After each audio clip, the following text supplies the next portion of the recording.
Si nos metemos de lleno en lo que tiene que ver justamente con esto, ¿no? Con el mito que quedamos. Daniel Grilli, buenas noches, ¿cómo estás? Diego Grilli, ¿cómo Diego, estás? perdón, Daniel, No. Daniel es el susodicho, el historiador. Ya lo presento. Daniel, ¿cómo estás? Buenas noches, ¿cómo están? Muy bien, justo los dos Grilli, ¿no? Entonces estaba entre Diego y además con D. Diego, Daniel, Grilli, no son parientes, no son familiares. No hemos... Todavía no lo sabemos. Todavía no lo sabemos, pero creemos que no. No, pero tienen una pasión por todo esto, ¿no? Exactamente. Algo común que es una pasión por todo esto. Me dijo la producción que estuvieron charlando mucho, Sí. fuera de cámara, ¿no? Acerca de lo que vamos a desarrollar esta noche. Así es. Pero ahora sí, Diego, nos metemos de lleno con esto, ¿no? La primera teoría. Pero para hacer un repaso, armamos unas plaquitas, Bien. ¿sí? Unas plaquitas para que la gente sepa de lo que estamos hablando hasta el momento. Es nuestra historia, es historia mendocina.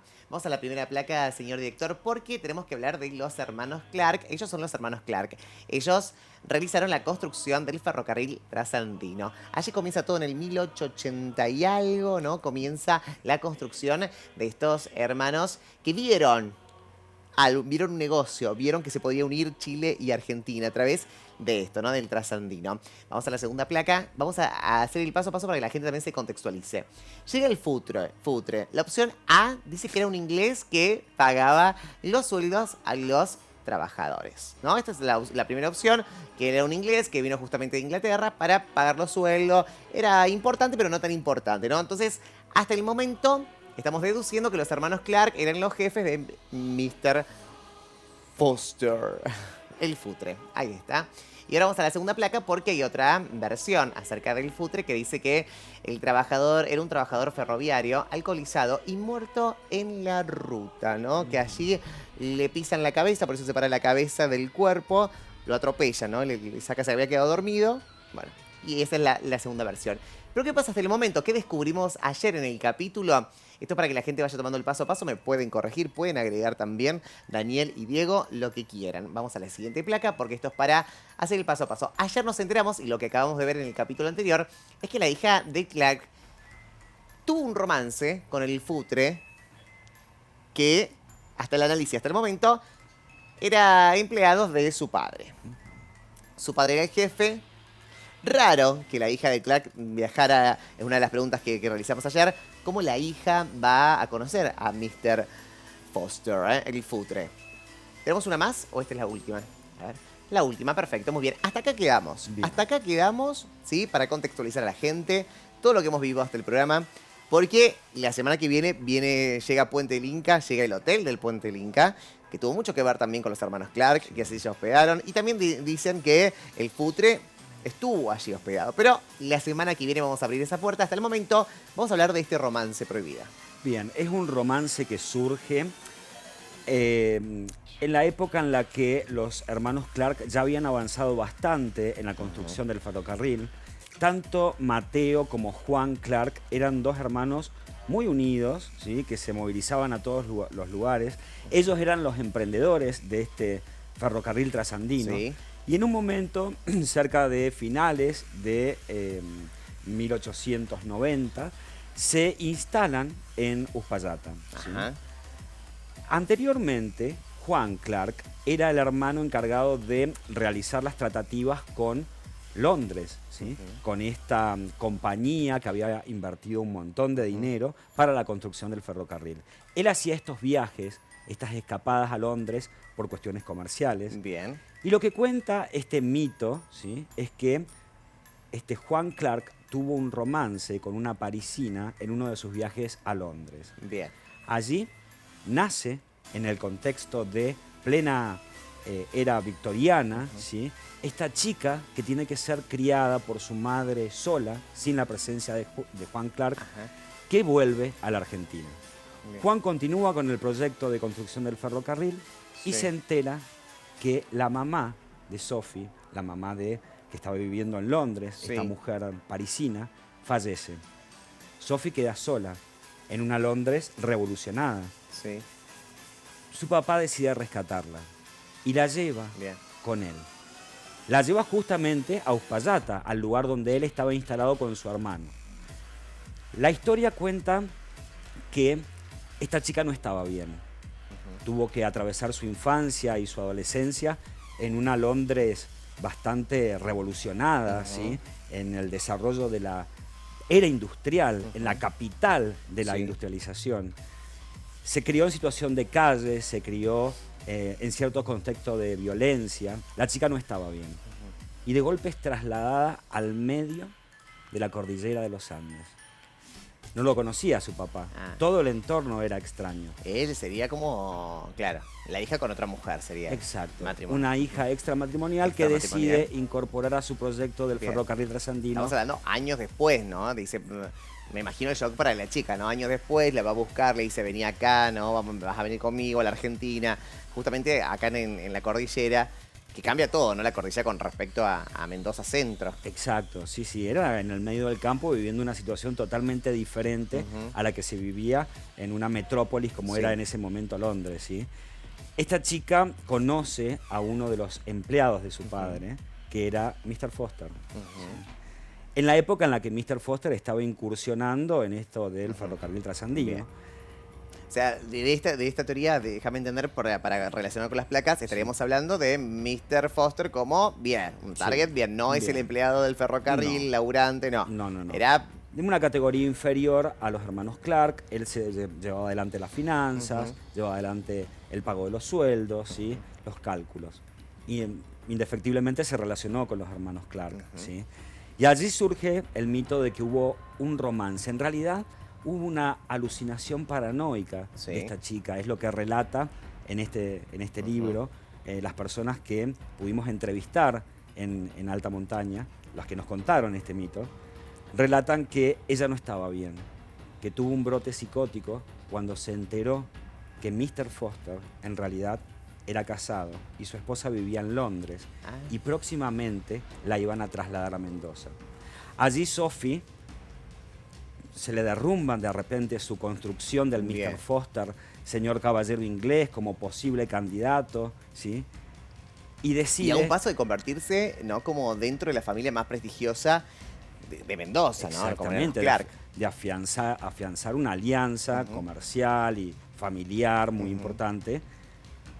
Sophie, en la escena en la que se entera que Mr. Foster es casado, con el mismo cuchillo con el que había cortado la carne para darle de comer a su papá Juan, a su tío Mateo y a Mr. Foster, con ese mismo cuchillo y en esa misma cena, le corta la cabeza. Los hermanos Clark tenían que solucionar algo. Esta chica no estaba bien y había cometido un crimen, lo que obligó a sepultar el cadáver de Mr. Foster en las cercanías del Cerro Tolosa, pero bien no se sabe dónde, porque trataron de ocultar de alguna manera el crimen. La cuestión es que Mr. Foster, con el transcurso de los años, no se quedó callado, no se quedó conforme con ese final que tuvo y decidió aparecerse como un caballero que sostiene su cabeza, buscando esta revancha contra su verdadera asesina, Sophie Clark, la hija ilegal de uno de los hermanos Clark. Eso es lo que cuentan los mitos mendocinos de alta montaña. Ay, esta es la versión, ¿no? Es una de las versiones que nos estamos acercando. Igual, digo, cuánta historia, ¿no? Si uno se pone a pensar cuánta historia, digo, que tiene el trasandino, más allá de todo lo que implicó históricamente para nuestra provincia, para el nivel nacional y el aporte que hicieron los hermanos Clark, bueno, eran muy importantes. Y siempre de la gente importante se crean mitos, leyendas, rumores. Bueno, y este es uno de ellos, ¿no? Exacto. Es increíble cómo enlazamos una historia con la otra, ¿no? Empezamos con el Futre, esta leyenda que es nuestra, que es de boca a boca, pero que de repente tenía que ver con el trasandino que tenía que ver con los hermanos Clark que tuvieron una hija, uno de ellos que se enamoró supuestamente del Futre. Del Futre salen varias versiones, ¿no? Sí. Una que era el jefe de los empleados quien pagaba los sueldos, la otra era que era un capataz igual que todos, chileno, que vino acá también como a probar suerte, trabajar. Estamos como construyendo un poquito nuestra historia, ¿no? En esto de lo que es. Pero qué interesante es todo. Sí. Entonces, esta es la versión. Esta es la versión. Claro, una de las versiones. Hasta el momento conocíamos que el Futre no tenían, hablamos en el capítulo, o sea, la semana pasada, que no tenían mujer, que no tenía novia, que nunca se le conoció, o al menos la historia nunca habla de ellos, sino un hombre solitario, solo. Exactamente. Este mito, esto que se construye alrededor de estos personajes icónicos, relatan de que no, que él tenía una esposa que todavía permanecía en Londres Y qué bueno que la hija de los Clark se sintió como seducida cuando en realidad no había como una intención de seducir a nadie, y decide darle este fatídico final. Final que los hermanos Clark en las altas esferas de la sociedad tratan de mantener oculto. No pueden tener una hija asesina, y menos una hija ilegal. Esto no puede salir a la luz. Esto lo sabe poca gente, pero que se ha encargado de ir contándoselo a más gente, y así se ha desarrollado este mito. Y así hoy estamos como desarrollando, Vamos ahora sí, Daniel, nos metemos de lleno con la parte histórica, ¿no? Vamos a ver el informe, sí, la última parte del informe que tiene que ver con justamente las vías del Trasandino. Fuimos allí, fuimos a Uspallata, fuimos a recorrer el lugar, ¿no? Un lugar, la verdad, histórico para nuestra provincia y que también fue muy rico en su momento. Hoy está abandonado. Pero te contamos esa historia, ¿no? Cuando funcionaba, cuando era abundante todo. Pero también, vamos a ver el lado B, porque estamos hablando de los hermanos Clark como inventores, como la verdad grandes personalidades de acá de Mendoza, grandes personajes de acá de Mendoza. Pero ¿qué pasaba con la gente? Porque era explotada la gente así también, ¿no? Allí. Bueno, en esta última parte del informe hablamos de ello, hablamos de los trabajadores, hablamos de los jefes. ¿Qué pasaba también? Mucho frío allí en nuestra cordillera, temperaturas heladas. ¿Cómo hicieron para terminar? Porque tenían un plazo. Informe, tercera parte.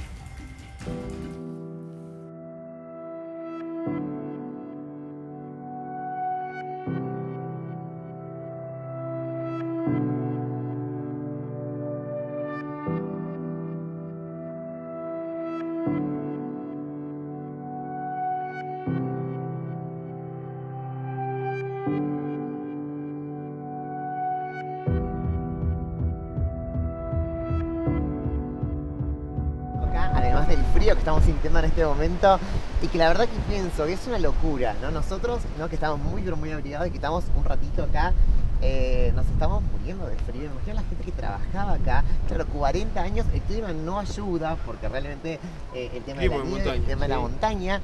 Pero lo que estoy viendo y me llama muchísimo la atención tiene que ver con las vías que van para una sola dirección. Claro, buena observación la tuya, porque era una sola vía, no era ida y vuelta. Claro. El tren iba un día para Chile y volvía otro día, porque en realidad no hay espacio físico para que pasen dos trenes juntos. Entonces iba y volvía el mismo tren por la misma vía, o sea, no es doble vía, y es trocha angosta.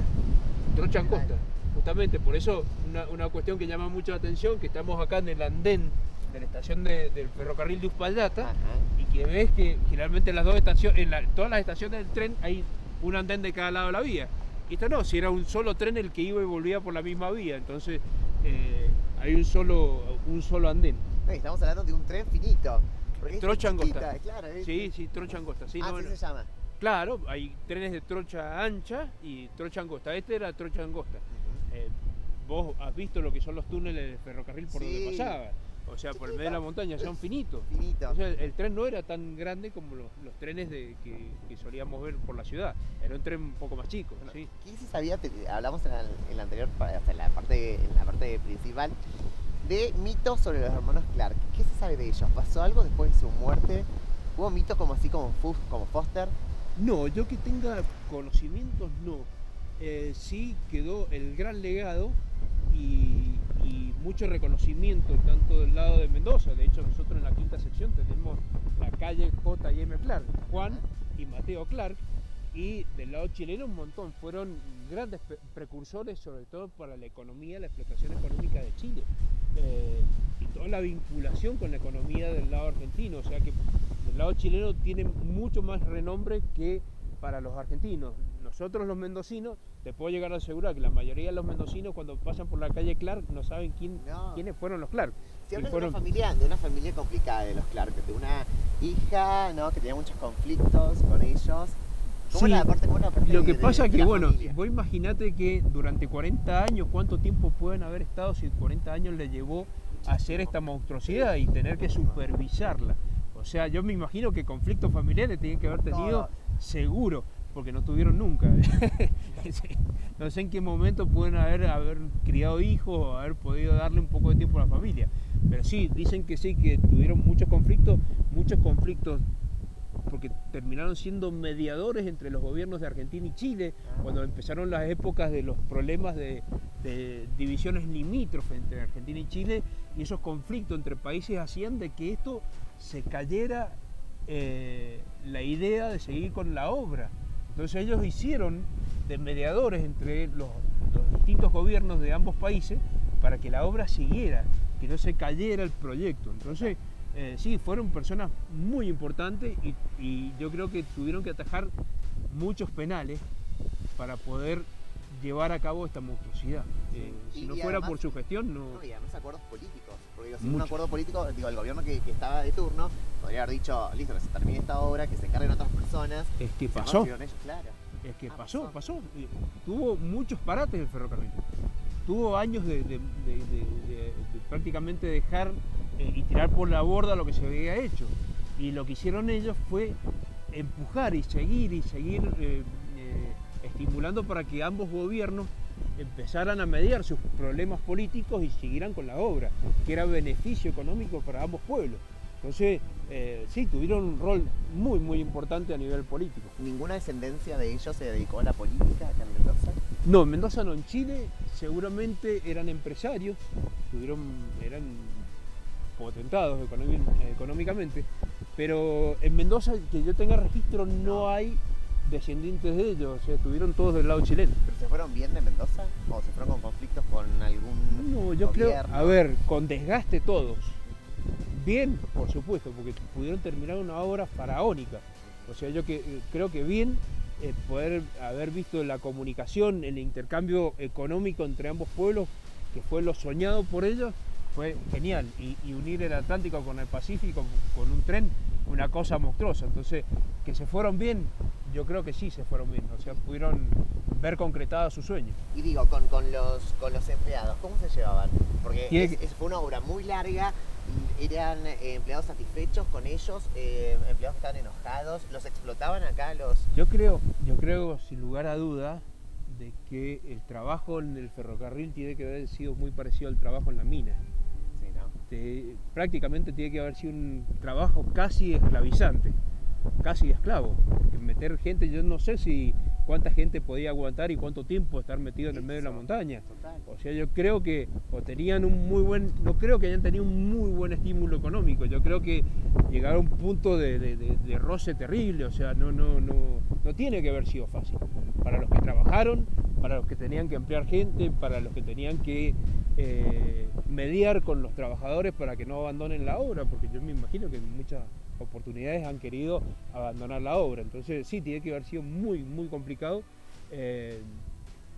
poder seguir con esto y que la gente siga poniendo la espalda al proyecto, que es lo más difícil.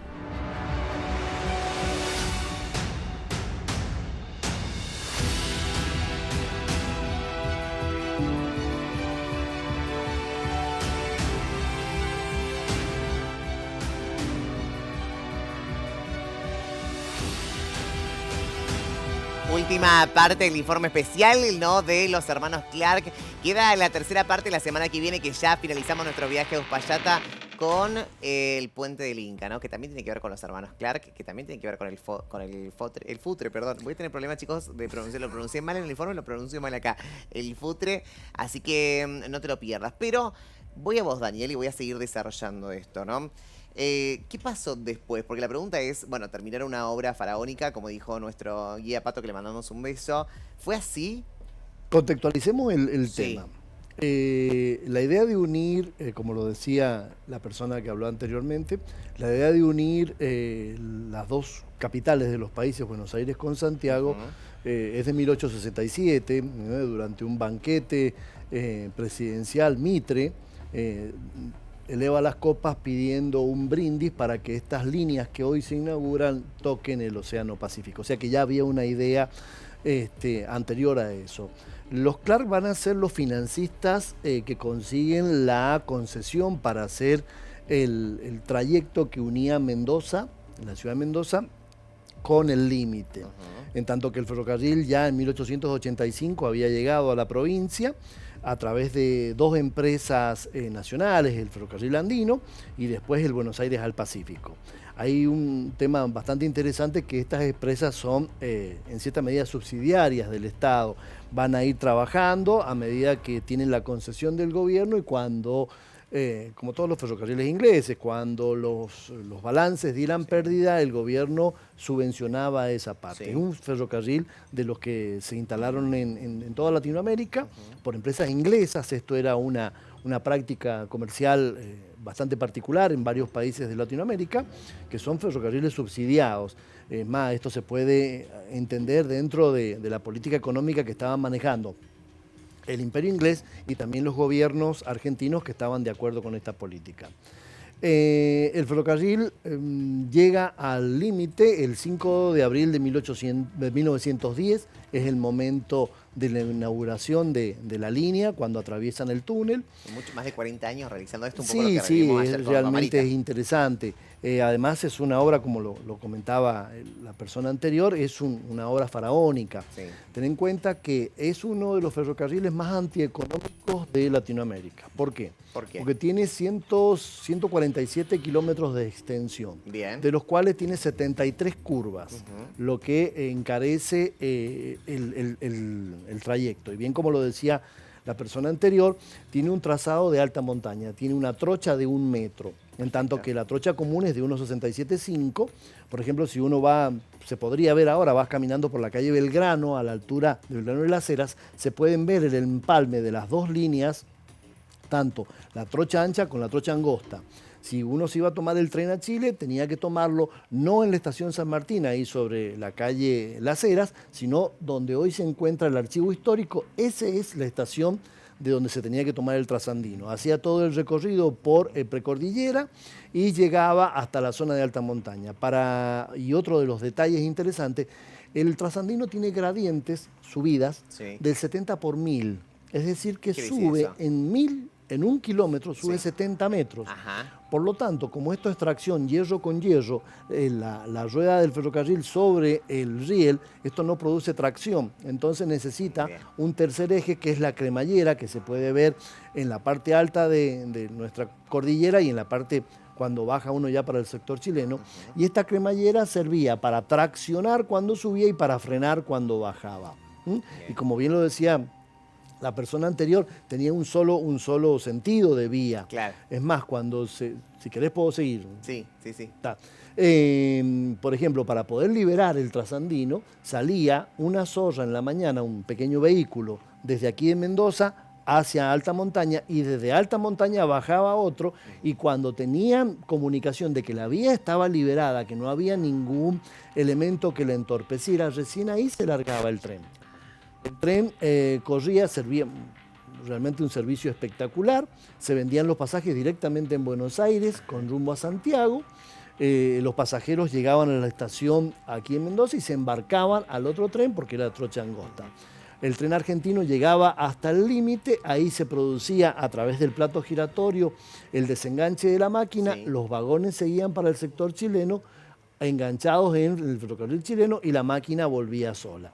O sea, realmente es el emprendimiento fabuloso, es realmente increíble, pero lamentablemente era antieconómico. ¿Por qué? Porque dada la gradiente que tenía, solamente podía llevar ahí en esa imagen lo estamos Sí. viendo, solamente una Kitson Meyer, que son las locomotoras adaptadas Sí. para esta zona, porque tenían cremallera, podían llevar 2 o 3 vagones. Entonces, ¿eso qué hacía? Que la poca carga que transportaban, sus fletes sean demasiado caros. Entonces, era más barato mandar un producto a Buenos Aires que mandarlo a Chile. Y después ahí estamos viendo unos elementos importantísimos que ayudaban al momento de la limpieza de la vía. Si querés, seguimos en otro momento este tema, Bien. pero es bastante interesante. No, está Como bueno. en el caso de esa imagen. Esa imagen, esa también es la estación San Juan Amarillo, que es la que se lleva el aluvión en el año 34. Ahí se puede observar la estación San Juan Amarillo como ha cortado 1934. en el estamos hablando. 34, aluvión del 34. Si después quieren, le explico esa también, que es realmente muy interesante. Estamos reviviendo imágenes que Daniel nos trajo acá en la producción, lo que era un poco el trasandino en aquella época. Y la verdad es que en ese momento toda una historia, porque ayer hablábamos con Marita. Marita es historiadora también, ¿no? Que nos acompañó en el programa de ayer. Y hablamos con respecto a que fue como la época de oro, ¿no? Para Mendoza, para el lugar también, para Uspallata. Pero, ¿Qué pasó después? ¿Por qué no está más, no? Porque esa es la idea de hablar como un poco, Dani, también contextualizar ahora que contextualizamos el tema del trasandino, pero el después. ¿Qué pasó después? ¿Por qué se vino todo abajo? ¿Por qué Bien. hoy el lugar es un lugar abandonado? Si querés la causa primordial, bueno, Sí. la política neoliberal del gobierno de Menem cuando se deshace la Argentina de todo su sistema ferroviario, si querés el caso puntual. Puntual, Y en bien. de todos los ferrocarriles de la Argentina. Y en Bien. el caso puntual del trasandino, hay que tener en cuenta que era un ferrocarril antieconómico. Era muy caro mandar un producto a Chile, como te lo dije recién, y Sí. que era más barato mandarlo a Buenos Aires.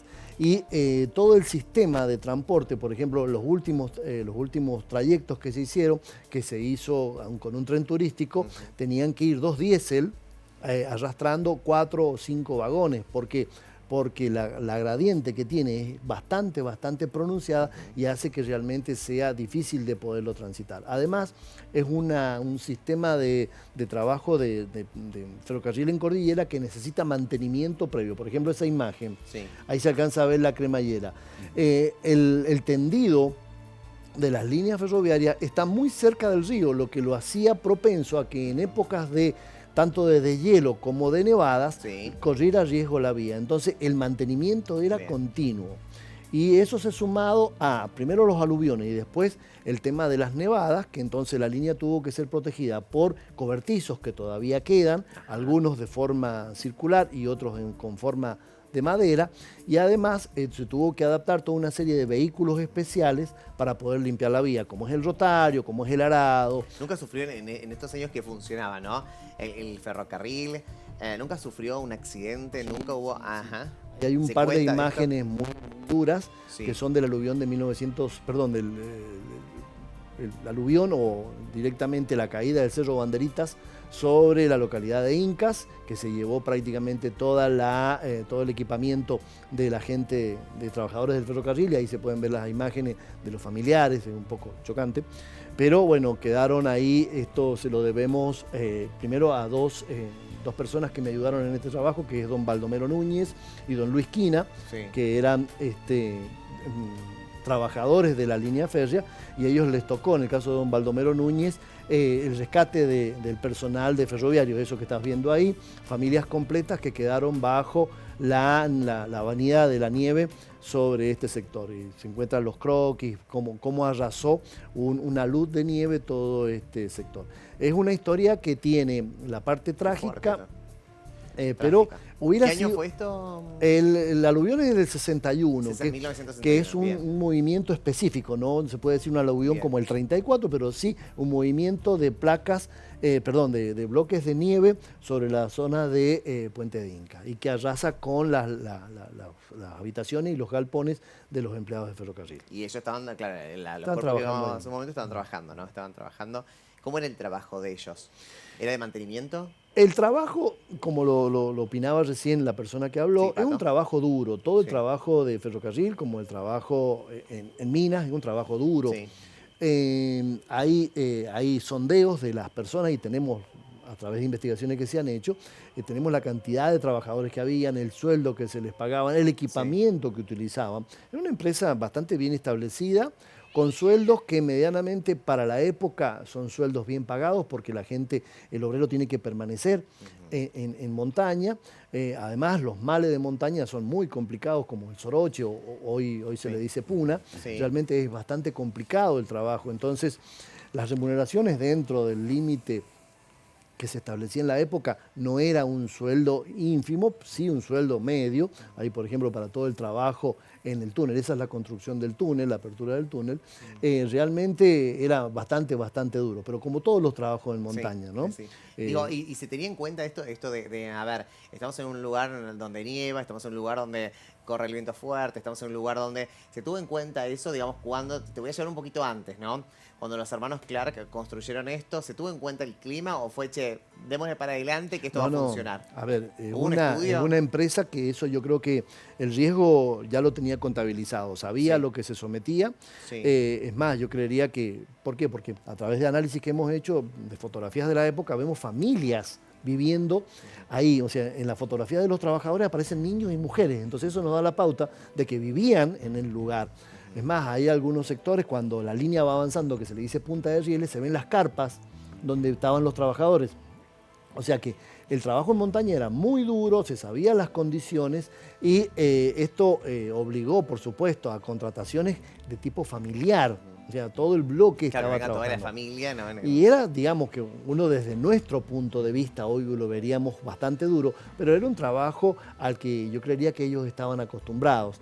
Y en ese momento la contratación iba por ese lado, o sea, trabajo en montaña para la instalación de una línea ferroviaria. ¿De dónde era No la ha sido un gente trabajo. que trabajaba allí?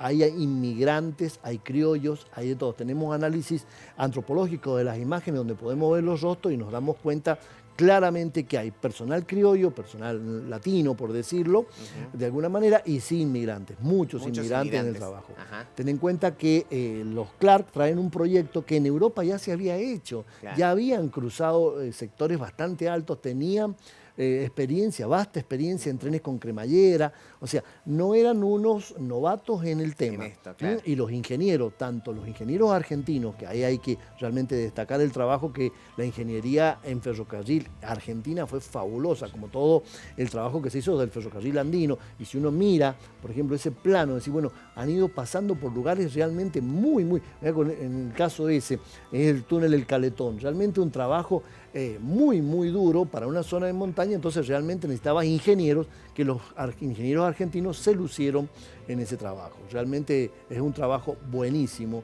y que llevó años. Quizás lo que podríamos decir desde el punto de vista histórico, Sí. que quizás la traza no fue la mejor, dado que estaba muy a la vera del río. Entonces de repente, pero bueno, podríamos decir también que era un ferrocarril subsidiado, entonces diera pérdida o diera ganancia para la empresa privada, terminaba siendo un negocio. Terminaba, ¿no? Al final siendo un negocio. esto. Terminó siendo un negocio. Terminó siendo un negocio. Diego, ¿se sabe algo con respecto al después, ¿no? De los hermanos Clark? ¿Dónde terminaron? ¿Qué pasó con ellos? Bueno, un poco Pato nos contó, ¿no? En el informe el tema del que ninguno quiso hacer nada con la política. Pero ¿se sabe algo que sucedió con la chica con este morío, con Futre? Bien, el mito llega hasta el momento en que se produce el asesinato Bien. y Sophie desaparece de la faz de la Tierra. Los hermanos Clark continúan avanzando en el emprendimiento. Juan muere, ¿sí? Pero él sí se había casado oficialmente. Bien. Y había tenido 4 hijos, de los cuales solo una de sus hijas continúa viva y ha dejado descendencia. Mateo la peleó hasta el final, digamos. Él vio funcionando y fue testigo de todos estos problemas que tuvo el ferrocarril después de su funcionamiento. Ajá, bien. Y ahí viene otra parte del mito. Sí, ¿Por qué no funcionó? Bien, bien. está la parte histórica, Sí, está que la lo acaba de parte, contar Daniel. el desafío, el Sí. mega emprendimiento, lo Sí. difícil que realmente debe haber sido esto. Pero está también el que estaban maldecidos. Ya había un fantasma que reclamaba venganza a los hermanos Clark. Claro. Después hubo un aluvión, después un montón de nevadas, después se rompía la vía, habían diferentes adversidades que la gente popularmente las fue atribuyendo desde 1910 hasta 1970 a que esa era la maldición de los hermanos Clark o que era el Futre el que estaba haciendo todo lo posible para que los hermanos Clark no tuvieran éxito en ese mega emprendimiento. Ese es el mito que se construye a raíz de la caída de los hermanos Clark y también de alguna manera de la caída de este megaproyecto que fue el ferrocarril trasandino, que hasta el día de hoy no lo tenemos funcionando. ¿Sí? No, pero que seguimos hablando. Sí. Como historiador, Daniel, ¿vos crees que los hermanos Clark tuvieron el reconocimiento acá en Mendoza en la actualidad como se lo merecen? ¿O crees que está como muy desdibujado ellos como personajes históricos de Mendoza?